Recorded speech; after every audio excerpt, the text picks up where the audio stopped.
승무패 48회차 현미경 분석 2부 첫 번째 경기는 8번 경기로 들어온 에버튼과 웨스트햄의 경기입니다. 저는 에버튼의 단통 패배로 가보도록 하겠습니다. 폴더스의 여유가 있으신 분들은 승패로 갈라보실 것을 추천드리도록 하겠습니다. 아직 현미경 분석 1부를 보지 않으신 분들은 지금 화면으로 올라가는 링크를 클릭을 하시면 1부 먼저 시청을 하실 수 있습니다. 통계적인 부분은 화면을 멈추셔서 구독자 여러분들이 확인을 해 주시기 바랍니다.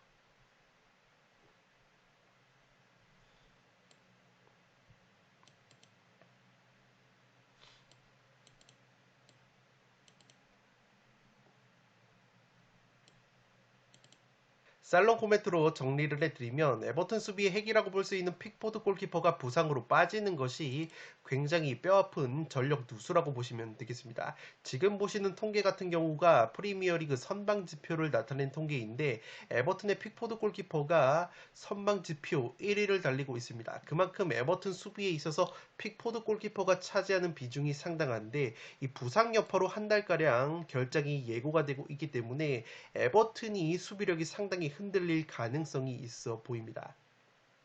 반면에 웨스트햄 경우에는 시즌 초반의 행보가 너무나도 좋지 못했는데 최근에 어느 정도 정상 궤도로 돌아오고 있는 모습이 있습니다.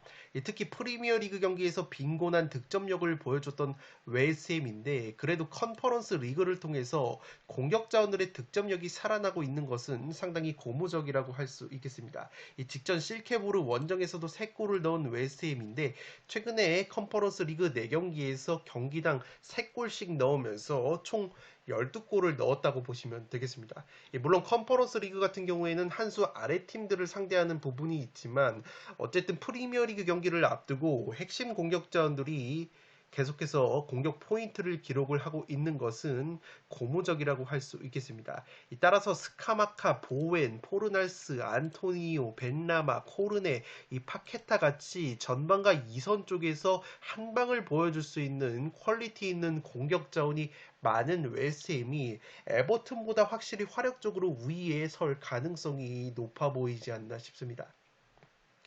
물론 변수는 있는 것이 에버튼이 최근에 중원 쪽에서 게이에 선수와 오나나 선수를 영입을 하면서 중원 수비 퀄리티가 상당히 좋아졌다고 보시면 되겠습니다. 최근에 부상으로 빠져 있었던 핵심 공격수 칼버트 루인이라는 공격수가 이번에 웨스트햄전에서 복귀 가능성이 있다는 보도가 있기 때문에 만약에 이 칼버트 루인까지 복귀가 된다면 에버튼도 홈에서의 특유의 저력을 보여줄 만한 매치라고 생각이 됩니다. 에버튼 특유의 홈발과 체력적인 우위, 칼버트 루인의 복귀 가능성을 고려하면 현재 에버튼이 무려 4연속 무승부, 무자비 면모를 보여주고 있기 때문에 이 역배가 나온다면 5연속 무승부보다는 에버튼의 시즌 첫 승이 나올 만한 매치가 되지 않을까 싶습니다. 항상 말씀을 드리지만 승리가 없는 팀이 오히려 승무패에 들어왔을 때 굉장히 무서운 부분이 있기 때문에 현재 레스터시티와 함께 리그 6경기 기준으로 승리가 없는 유일한 에버튼이라는 점에서 폴더스의 여유가 있으신 분들은 에버튼의 무승부보다는 승리를 추천드리면서 저는 에버튼의 단통 패배로 가보도록 하겠습니다. 9번 경기는 스페치아와 삼프도리아의 세리에 A 경기인데 단통 무승부로 가보도록 하겠습니다. 통계적인 부분은 화면을 멈추셔서 확인을 해 주시기 바랍니다.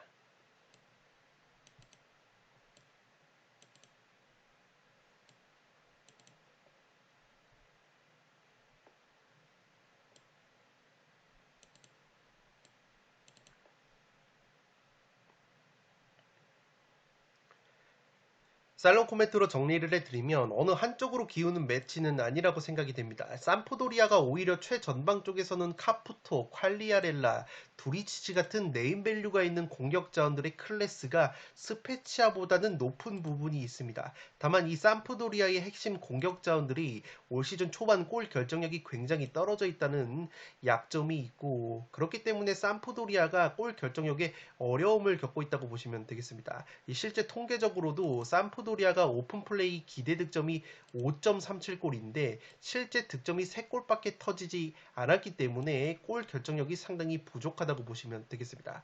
반면에 스페치아 같은 경우에는 올 시즌 홈에서 1승 2무 무패를 달리면서 특히 삼프도리아 이상의 체급을 자랑하는 팀들과의 홈 대결에서는 엠폴리를 상대로 1대0 승, 사스올로 2대2 무승부, 볼로냐를 상대로도 2대2 무승부를 거뒀을 정도로 홈에서는 쉽게 패하지 않는 경기력을 보여주고 있다고 보시면 되겠습니다. 다만 스페치아 역시 최근에 미드필더 바스토니 선수를 제외하면은 이 주포 공격수 은졸라와 기아시 선수의 골 결정력이 그리 좋은 편이 아니기 때문에 이 삼프도리아를 상대로 많은 득점을 기대하기에는 조금은 무리가 있지 않나 싶습니다. 이 전체적인 경기력과 홈발을 고려하면 스페치아의 근소한 우세가 그려지지만 이 삼프도리아의 공격 자원들 면면을 살펴봤을 때 아무리 컨디션이 떨어지더라도 한 방을 보여줄 수 있는 자원은 삼프도리아가 더 많다는 점에서 팽팽한 무승부 구미가 당기지 않나 싶습니다. 이 9번 경기는 단통 무승부로 가보도록 하겠습니다. 10번 경기는 비아레알과 세비야의 경기인데 비아레알이 단통 승리로 가보도록 하겠습니다. 폴더스의 여유가 있으신 분들은 무승부까지 추천을 드리도록 하겠습니다. 통계적인 부분은 화면을 멈추셔서 확인을 해 주시기 바랍니다.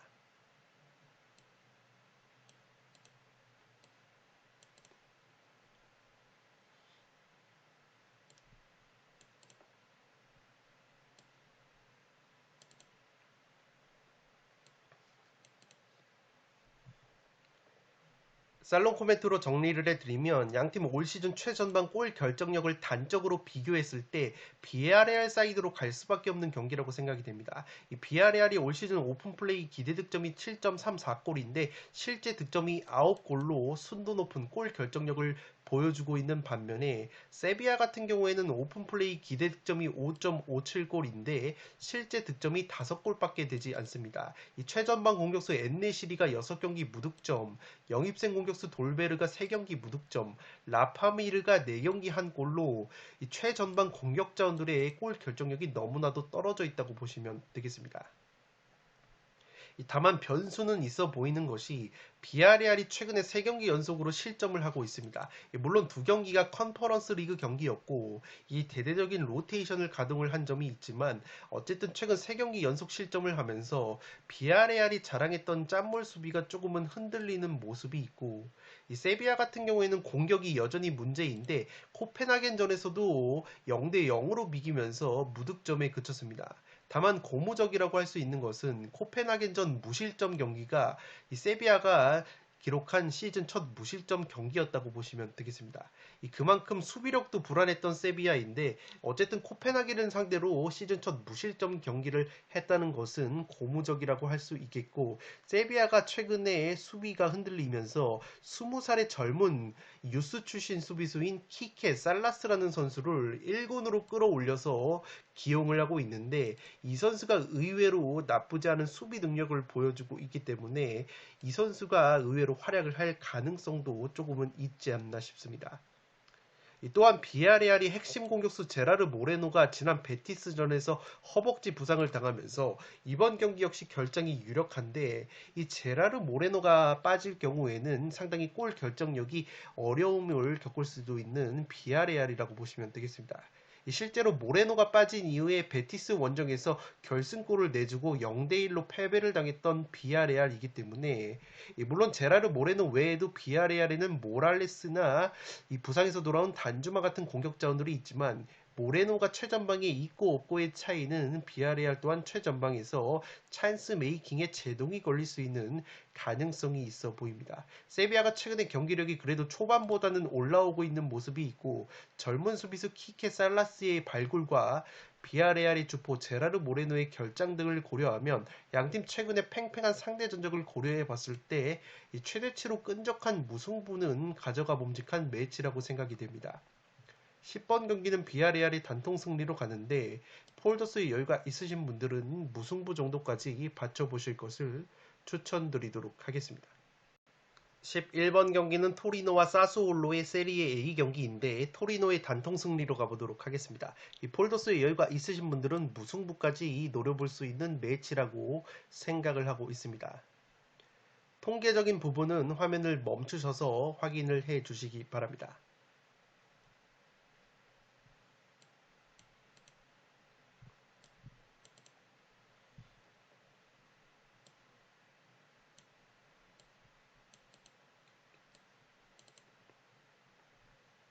살롱 코멘트로 정리를 해드리면 사스올로의 핵심 공격수 베라르디의 결장이 커 보이는 매치라고 생각이 됩니다. 이 사스올로가 최근에 베라르디를 제외한 카푸토나 라스파도리, 두리치치, 스카마카 같은 핵심 공격자원들이 줄줄이 이적이 되면서 예전만큼의 공격력을 보여주지 못하고 있다고 보시면 되겠습니다. 이 설상가상으로 베라르디가 빠지면서 최근에 두 경기 1무 1패 승리가 없는 사스올로이고 올 시즌 사스올로가 오픈 플레이 상황에서 기대 득점이 6.06골에 비해서 실제 득점은 3골로 적기 때문에 가뜩이나 골 결정력이 떨어지는 상황에서 베라르디까지 빠진 상황이기 때문에 상당히 화력이 약화가 되어 있다고 보시면 되겠습니다.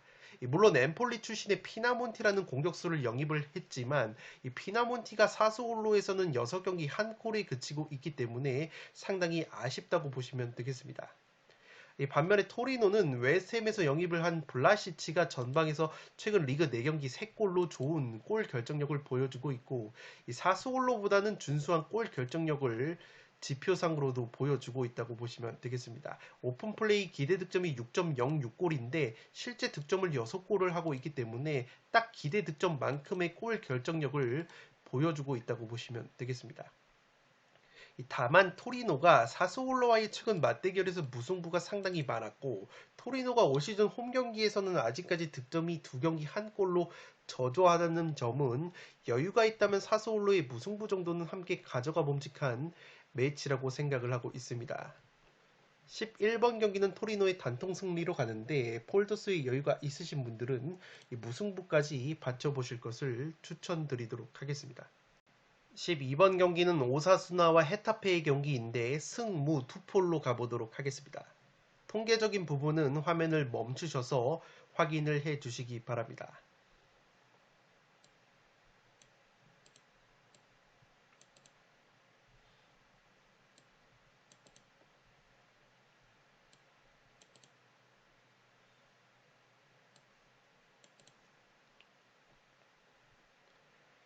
살롱 코멘트로 정리를 해드리면 최근 경기력만 놓고 보면 오사수나 승리 가능성이 높아 보이는데 한번 부러질 가능성도 있다고 보여집니다. 먼저 오사수나가 2014년 이후로 이상하게 헤타페만 만나면 승리를 거둔 적이 없습니다. 최근 리그 6경기 4무 2패로 헤타페를 상대로 승리가 없었던 오사수나이고 홈에서도 헤타페를 상대로 3연속 무승부에 그치고 있다고 보시면 되겠습니다. 헤타페 같은 경우에는 직전 소시에다드를 상대로 2대1 승리를 거두면서 시즌 첫 승을 신고를 했습니다. 이 소시에다드를 상대로도 상대 전적에 우위가 있었던 헤타페이기 때문에 확실히 헤타페가 상대 전적에서의 우위가 있는 상성 우위를 유지하는 데 있어서 조금은 일가견이 있다고 보시면 되겠습니다. 그렇기 때문에 오사수나를 상대로도 헤타페가 압도적인 최근의 상대 전적에 우위가 있다는 점에서 무승부 정도는 이변을 노려볼 수 있는 매치라고 생각을 하고 있습니다. 이 직전 소시에다드전에서 헤타페의 에이스 공격수 NS 위날 선수가 1골 1도움으로 맹활약한 점 역시 헤타페로서는 상당히 고무적이라고 할 수 있겠습니다. 오사수나가 올 시즌 4승 1패로 굉장히 좋은 성적을 거두고 있는데 이 골 결정력이 그리 좋은 편은 아니라고 보시면 되겠습니다. 이 주포 공격수 아빌라가 5경기 3골로 제 몫을 해주고 있지만 현재 오픈플레이 기대 득점이 6.12골인 것에 비해서 실제 득점은 4골이 그치고 있고 세트피스 득점도 빵골로 없기 때문에 오사수나가 경기력에 비해서 실제 득점은 여전히 터지지 않고 있다고 보시면 되겠습니다. 여기에 최근에 2선 공격 자원으로서 미드필더 오로스 선수가 좋은 골 감각을 보여주고 있었는데 이 선수가 최근에 부상 여파로 이번 경기 출전 여부가 불투명한 점 역시 오사수나로서는 악재라고 보시면 되겠습니다. 따라서 오사수나의 의외로 떨어지는 골 결정력과 헤타페의 오사수나 천적 면모가 있다는 점, 양팀 맞대결에서 최근에 무승부가 굉장히 많았고 오사수나가 올 시즌 무승부가 한 차례도 없다는 점을 고려했을 때 한번 무승부가 뜰 만한 타이밍이라고 생각을 하고 있습니다. 12번 경기는 승무 투폴로 가보도록 하겠습니다. 13번 경기는 소시에다드와 에스파뇰의 경기인데 승패 투폴로 갈라보도록 하겠습니다. 통계적인 부분은 화면을 멈추셔서 확인을 해 주시기 바랍니다.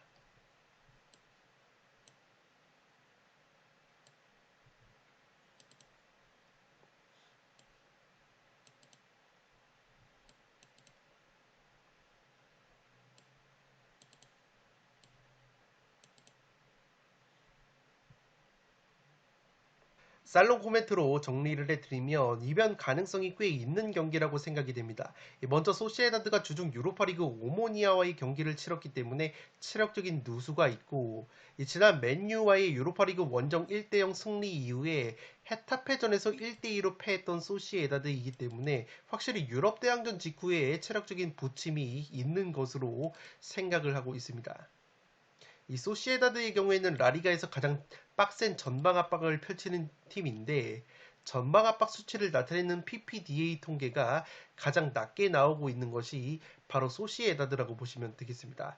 다만 지난 헤타페전에서 이 헤타페를 상대로 패배를 당했을 때 소시에다드가 선제 실점 이후에 끌려가는 과정에서 후반에 급격하게 라인을 올리다가 수비 뒷공간을 헤타페에게 얻어맞는 장면이 많았다고 보시면 되겠습니다.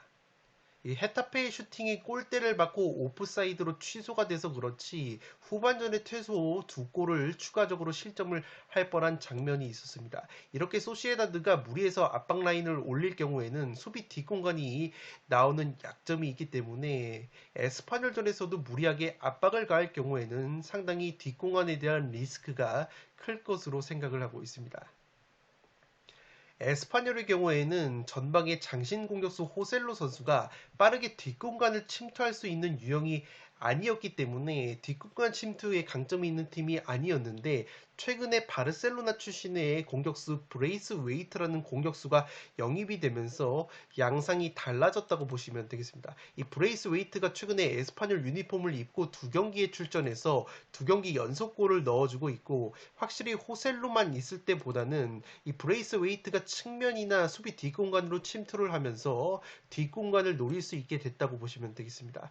지금 보시는 장면은 에스파뇰이 빌바오 원정에서 1대0 승리를 거둘 때 결승골을 합작해낸 장면인데, 에스파뇰의 다르데라는 미드필더가 스루 패스를 내줬고, 이 브레이스 웨이트가 빌바오의 뒷공간을 침투를 하면서 득점까지 만들어냈던 장면이기 때문에 이 소시에다드가 이렇게 뒷공간을 내줄 경우에는 이러한 에스파뇰의 다르데 브레이스 웨이트 콤비에 의해서 뒷공간이 털릴 수도 있는 리스크가 있지 않을까 싶습니다. 에스파뇰 같은 경우에는 지금 보시는 통계처럼 세트피스 실점이 4골로 라리가에서 가장 많은 세트피스 실점을 하고 있는 팀이기 때문에 세트피스 수비가 상당히 약점이라고 보시면 되겠습니다. 그런데 소시에다드가 올 시즌 세트피스 상황에서 득점이 0골이고 세트피스 상황에서 기대 득점 자체가 0.6골로 낮기 때문에 에스파뇰이 세트피스 수비에 약점이 있다는 점에서 실점만 세트피스로 하지 않는다면 이러한 점도 에스파뇰의 이변 근거라고 보시면 되겠습니다. 여기에 소시에다드가 최근에 알메리아에서 최전방 공격수 우마르 사디크 선수를 영입을 했었는데, 이 우마르 사디크 선수가 부상으로 이탈이 되면서 이 골 결정력이 조금은 아쉬울 수 있는 소시에다드라고 보시면 되겠습니다. 물론 직전 유로파리그 오모니아전에서 장신 공격수 세를로트가 득점포를 가동한 것은 우마르 사디크가 빠진 상황에서 상당히 고무적이라고 할 수 있겠습니다. 올 시즌 에스파뇰이 홈보다 오히려 원정에서 빌바오, 셀타비고 같은 난적을 상대로 무패를 기록하고 있는 점 역시 이변을 노려볼 수 있는 근거라고 보시면 되겠습니다. 따라서 취향껏 무승부나 에스파뇰의 승리 쪽 이변을 노려보실 것을 추천드리면서 저는 과감하게 승패로 갈라보도록 하겠습니다. 마지막 경기는 아틀레티코 마드리드와 레알 마드리드의 마드리드 더비인데, 아틀레티코 마드리드의 단통 패배로 가보도록 하겠습니다. 폴더스의 여유가 있으신 분들은 아틀레티코의 승리까지 추천을 드리도록 하겠습니다. 통계적인 부분은 화면을 멈추셔서 확인을 해 주시기 바랍니다.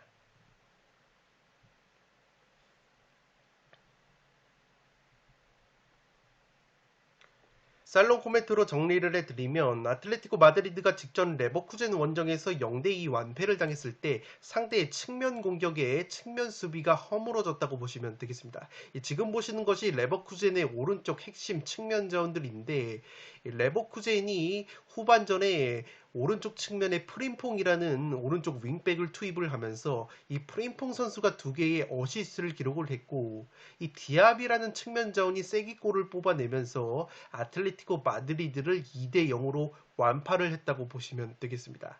항상 레버쿠젠을 설명하면서 오른쪽 윙어인 무사 디아비와 오른쪽 윙백인 프림퐁이 개인 돌파와 드리블 능력이 상당히 좋다고 말씀을 드리는데, 통계적으로도 그러한 부분이 입증이 되고 있다고 보시면 되겠습니다. 이 분데스리가 캐리 통계를 나타낸 지표인데, 이 캐리라는 것이 쉽게 말해서 드리블 돌파에 의한 기회 창출을 의미한다고 보시면 되겠습니다. 이 분데스리가 캐리 통계 1등이 바로 레버쿠젠의 무사 디아비 선수이고, 이 프림퐁 선수 역시 캐리 랭킹 상위권에 이름을 올릴 정도로 오른쪽 측면에서 두 선수가 드리블 돌파로 풀어나가는 것이 레버쿠젠의 주요 공격, 측면 공격 루트라고 보시면 되겠습니다.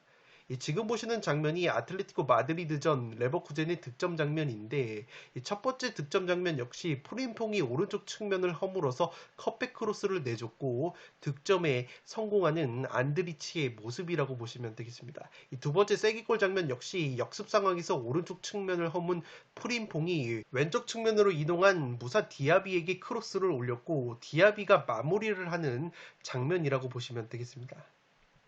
그와 마찬가지로 레알 마드리드는 최근에 측면의 비니시우스, 발베르데가 앞서 말했던 레버쿠젠의 두 선수 이상의 컨디션을 보이고 있고, 이 두 선수 또한 라리가에서 유사하게 캐리 랭킹이 상위권에 위치한다고 보시면 되겠습니다. 지금 보시는 통계는 라리가의 캐리 통계인데, 레알의 왼쪽 측면인 비니시우스 선수가 캐리 통계가 2위, 발베르데와 까마빙가 선수 역시 상위권을 기록을 하고 있기 때문에 레버쿠젠이 아틀레티코를 상대로 보여줬던 측면 역습을 레알 마드리드도 똑같이 보여줄 수 있지 않을까 생각을 하고 있습니다. 이 아틀레티코 마드리드가 시메오네 감독이 올 시즌에는 강건한 전방 압박을 병행을 하면서 적극적인 운영을 추구를 하는데, 레버쿠젠전에서도 전반전에는 압박을 통해서 주도적인 경기 운영을 했습니다. 문제는 급격하게 후반전에 체력이 저하가 되면서 레버쿠젠에게 상당히 밀리는 경기가 됐고 측면이 허물어지면서 실점을 당했는데, 레알 마드리드 같은 경우에도 안첼로티 감독 체제에서 오히려 전반전에는 밸런스를 유지를 하면서 후반전에 득점을 몰아치고 있는 부분이 있습니다. 통계적으로도 봤을 때 올 시즌 라리가에서 레알 마드리드가 전반전 성적이 1승 3무 1패 5골 5실점으로 전반전의 성적이 떨어지는 부분이 있는데, 오히려 후반전에는 5승 0무 0패 10골 0실점이라는 압도적인 후반전 경기력을 보여주고 있습니다. 이렇게 후반전에는 5승 0무 0패 10개의 골과 0개의 실점을 보여주면서 확실히 후반에 강점을 보이는 레알 마드리드이기 때문에, 따라서 아틀레티코 마드리드가 홈에서 무리하게 전반전부터 빡세게 전방 압박을 가할 경우에는 후반전에 체력적인 문제가 드러나면서 레알의 퀄리티 있는 역습 한 방에 무너질 가능성이 있어 보입니다. 따라서 경기력적으로 봤을 때는 레알 마드리드의 승리 구미가 당기는 경기라고 보시면 되겠습니다. 다만 제가 아틀레티코 쪽의 이변 결과까지 투폴로 추천을 드리는 이유는, 레알이 올 시즌 공식 경기 8경기에서 8연승, 너무나도 연승 행진이 긴 부분이 있습니다. 아틀레티코가 최근에 홈에서는 그래도 레알을 상대로 1승 2무로 패배가 없었다는 점과, 무엇보다 최근에 아틀레티코를 상대로 3경기 2골로 강했던 레알의 에이스 공격수 벤제마가 여전히 부상 여파로 출전 여부가 불투명한 점 역시 이변의 근거라고 보시면 되겠습니다. 엘클라시코만큼이나 치열한 마드리드 더비이기 때문에 라이벌전이라는 변수까지 고려를 한다면 최소한의 아틀레티코 마드리드 사이드는 충분히 가져갈 수 있는 경기라고 생각이 됩니다.